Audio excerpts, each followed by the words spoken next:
Hello folks, and welcome to another InkDependence.com brief video review and water drop test. This time we have Caran Magnetic Blue. This is a dark blue. It's, there we go, there's the swatch. Very dark. Quite a lot of shading evident there. Not so much elsewhere. It's not a very shady one. But when you put it in the swatch like that, it kind of does that work. It's not my favorite hue of blue, but I did find myself using it for quite a while, actually. I first used it in this here giant Franklin Christoph music nib that I've been such a fan of lately. That was on my TWSBI VAC 700. You can put it on a VAC 700, but it's not its best use. If you're going to get this nib, dude, get a Franklin Christoph pen, because the feed in this nib is very fancy underneath, and it keeps this nib fed. The 700 is not built to support this kind of ink flow demand. So I put it in a Knox Fine nib, which is the other sort of nib that I like for the 700. I don't really use the 700's native nib. I had a medium that was no good. Anyway, this ink looks pretty good in the big nib. It would look even better if it was being fed properly. You can see there at the top of the D, it was running a little dry, and it's sort of it was fine, but it's not amazing.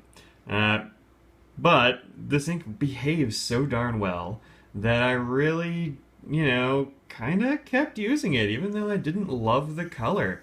I was expecting it to be a blue, and this is really kind of a blue-blackish, maybe a black-blue instead of a blue-black. I don't know, something like that. It looked kind of like that, as I say here, it looks like that not black of some chalkboards that you see in older schools. Sometimes you have green ones, but sometimes there's sort of, I don't know, dusty blackish color. This is kind of a dusty-ish blue. Dusty-ish blue-black. So I don't really have anything else in my collection that's like this, I don't think. I want to say there was an organic studio ink that was like this, but I didn't like the way it felt. So I stopped using it. But this one feels quite good. The flow is excellent. Even in the giant nib, it was excellent. In the fine nib, excellent. No problems there at all. It has great behavior. It doesn't bleed, feather, or spread, so that's awesome. Nobody likes bleed, feather, and spread in their ink.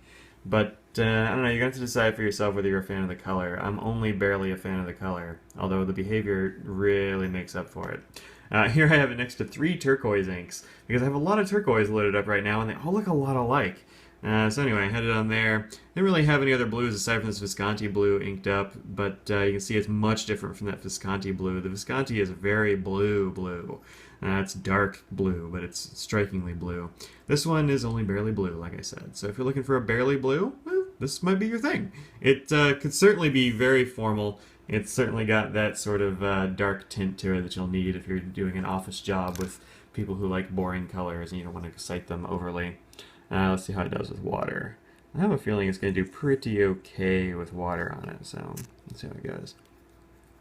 One fun thing about having a music nib is drawing these little grid lines. You can do them really wide and then really small, and you can do dots. Good nib. Get that Franklin Christoph nib. Alright, you can see some of it swirling away a little bit, and well, maybe a little bit more than I expected, but not too bad, I think. Yeah, and that's probably enough time. One of these days I should probably standardize how much time I leave them on there for, but that day is not today. Alright, here we go. Go ahead and blot that away, and yeah, well, most of the blue actually came off. Oh, I was looking at the paper, not at the film. Sorry about that, kids. Alright, you can see here, most of the blue actually did come off, and it leaves this really interesting gray color, which is kind of, well, I expected it because I've done the chromatography, but there's no reason otherwise to. You can see there's the blue that came off, sort of a purpley blue that came off.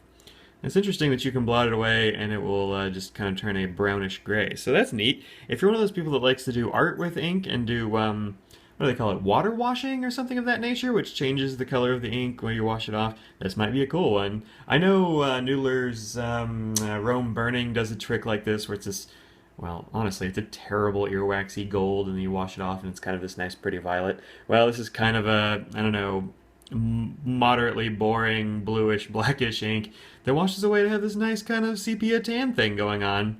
Anyway, that's pretty cool. I like that. Good job with the water resistance.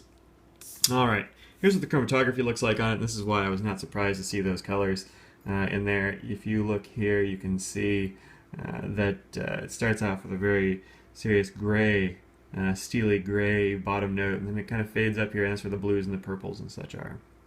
once again, and with lots of these colors, you end up seeing, let's see where the rest of them, you see this like band of really neat blue up at the top. Let me grab this brown here. I don't know what blue they're using, but man, is it in this one? Let's see. Yeah, you can see just here at the edge of the top of this one. Look at my inky fingers. But that blue looks awesome. I want that blue, darn it. Quit putting it as a base and everything. Give me that blue, y'all. Although it doesn't have any water resistance, so it stops at the top. But nonetheless, get rid of delicate green. That one's coming later. This one right here is magnetic blue. All right, folks. Well, this is what it does underwater. Not particularly water resistant as a blue, but as a sepia or a sort of tan gray, it's totally water resistant. So that's neat. There you go. That's Caran d'Ache's magnetic blue. Find that at fine retailers near you. Thanks again to Anderson Pens, who sent me these samples gratis. Peace out.